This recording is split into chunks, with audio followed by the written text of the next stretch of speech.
अस्सलाम वालेकुम दोस्तों, एक्स्ट्रा पॉपुलर वीडियोस की तरफ से मैं हूं आपका अपना दोस्त। कैसे हैं आप सब? उम्मीद है ठीक ठाक, खैर खैरियत और मज़े में होंगे।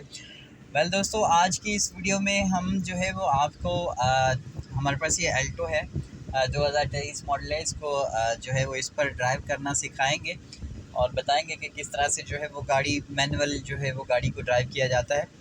तो ये मेरे पास अल्टो है 2023 मॉडल। बहुत अच्छी गाड़ी है और एवरेज के हिसाब से भी बहुत अच्छी है।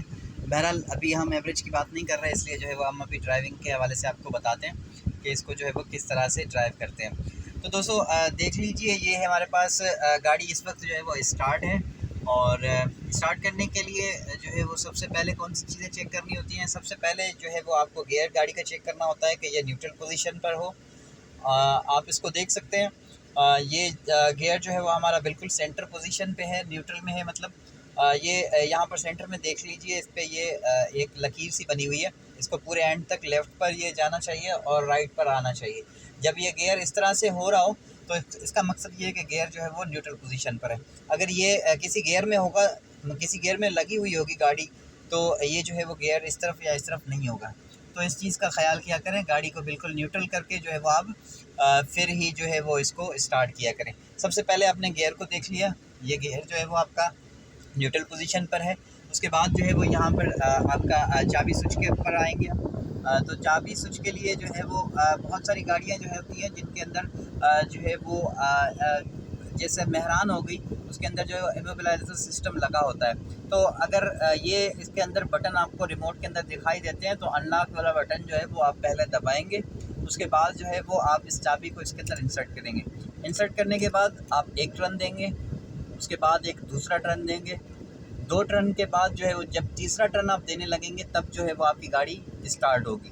तो जैसे ही आपने तीसरा टर्न दिया, टर्न दे के आपने इस चाबी में से जो है वो हाथ रिलीज़ कर देना है और गाड़ी जो है वो आपकी स्टार्ट हो जाएगी। गाड़ी स्टार्ट होने के बाद जनाब आप आ जाएंगे इधर नीचे पेडल्स की तरफ। तो यहाँ पर ये देख लीजिए, आप 3 पेडल्स होते हैं इस गाड़ी के अंदर।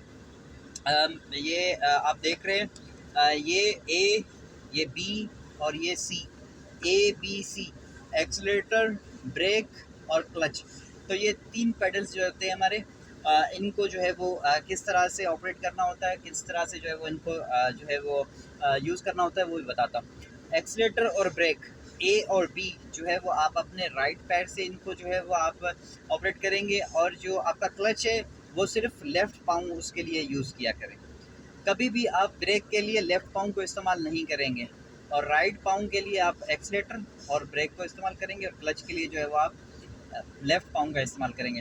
तो उसके बाद जब गाड़ी हमारी स्टार्ट हो गई, उसके बाद जो है वो हमने अपना सीट बेल्ट लगाना होता है।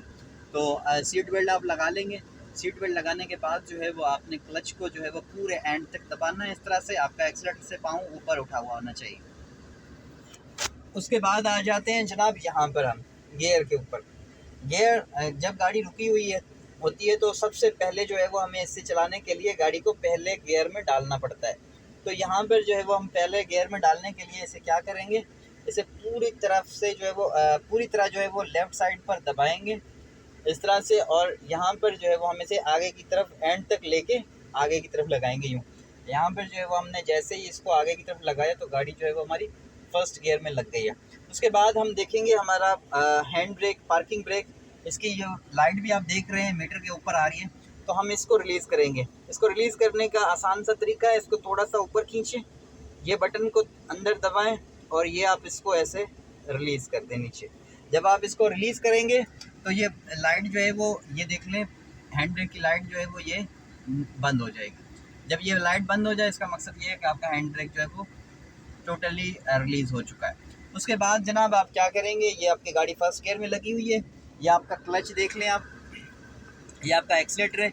हल्का सा आप जो है वो एक्सीलेटर को दबाएंगे। अगर आप नए अगर पहली बार चला रहे हैं, तो हल्का सा इसको आप दबा के उसके बाद जो है वो इस पैर को आप छोड़ दें वहीं का वहीं, और आप जो है वो लेफ़्ट पैर को आहिस्ता आहिस्ता से ऊपर करेंगे। आप आहिस्ता आहिस्ता से इसको जैसे ही छोड़ना शुरू करेंगे, इस तरह से आहिस्ता आहिस्ता, बिल्कुल आहिस्ता आहिस्ता, तो आपकी गाड़ी जो है वो चलना शुरू हो जाएगी। अगर ज़रूरत पड़ती है आपकी गाड़ी को एक्सीलेटर की, तो थोड़ा सा एक्सीलेटर मज़ीद दीजिए। तो इस तरह से जो है वो आपकी गाड़ी आगे की तरफ चलना शुरू हो जाएगी। ये देख लें, इस वक्त जो है वो मैंने इसको क्लच पूरा छोड़ दिया और एक्सीलेटर दबा दिया, गाड़ी जो है वो हमारी चलना शुरू हो गई है। इसके बाद जब दूसरे गियर की बारी आएगी तो आपने जो है वो एक्सीलेटर से पाँव उठा लेना है और क्लच को दबाना है और ये गाड़ी को अपने सेकंड गियर में लगा देना है। तो सेकंड गियर में लगाने के बाद आपने वही प्रोसेस दोहराना है। आपने अपने क्लच से जो है वो पाँव उठा लेना है आहिस्ता आहिस्ता करके और हल्का सा एक्सीलेटर पे आपने पाँव देना है, तो आपकी गाड़ी जो है वो चलना शुरू हो जाएगी। जब आपकी गाड़ी चलना शुरू हो जाए उसके बाद तीसरा गियर भी आपने जो है वो उसी तरह से उसके अंदर लगाना होता है। तो इस तरह से बारी बारी जो है वो आप सारे गियर्स इसके अंदर जो है वो लगा सकते हैं और अपनी गाड़ी को जो है वो आप उसी तरह से जो है वो चला सकते हैं। जब आपको गाड़ी स्टॉप करनी होती है तो स्टॉप करने के लिए आपने जो है वो क्या करना होता है, गाड़ी का अगर आपकी गाड़ी ज़्यादा स्पीड में चल रही है तो आपने जो है वो उसको पहले ब्रेक देना है, थोड़ा सा स्लो ब्रेक देना है। अपने गाड़ी जब स्लो हो जाए उसके बाद आपने क्लच को दबाना है, क्लच को दबा के आपने जो है वो फिर ब्रेक को पूरी तरह से दबा के जब गाड़ी आपकी रुक जाए तो गियर को जो है वो आपने निकाल के न्यूट्रल पोजीशन पे छोड़ देना है। उसके बाद आपने अपना क्लच से और एक्सीलेटर दोनों से जो है वो पाँव ऊपर उठा लेना है। उसके बाद आपकी गाड़ी जो है वो पार्किंग मोड में आ जाएगी और एंड में जो है वो आपने अपना हैंड ब्रेक या पार्किंग ब्रेक को ऊपर कर लेना है। तो दोस्तों आई होप कि आपको जो है वो ड्राइविंग समझ में आ गई होगी। ये छोटा सा जो है वो ये मुख्तसर सा टाइम था, इसके अंदर आई होप आप पूरी तरह से हर बात समझ चुके होंगे। अगर कोई और सवाल है या कोई और बात है तो आप मुझसे पूछ सकते हैं। Thank you so much for watching. अगर दिल चाहे तो चैनल को सब्सक्राइब ज़रूर कीजिएगा और वीडियो को शेयर कीजिएगा। Thank you so much. अपना बहुत सारा ख्याल रखिएगा। फिर मिलेंगे अगली वीडियो में, तब तक के लिए अल्लाह हाफ़िज़।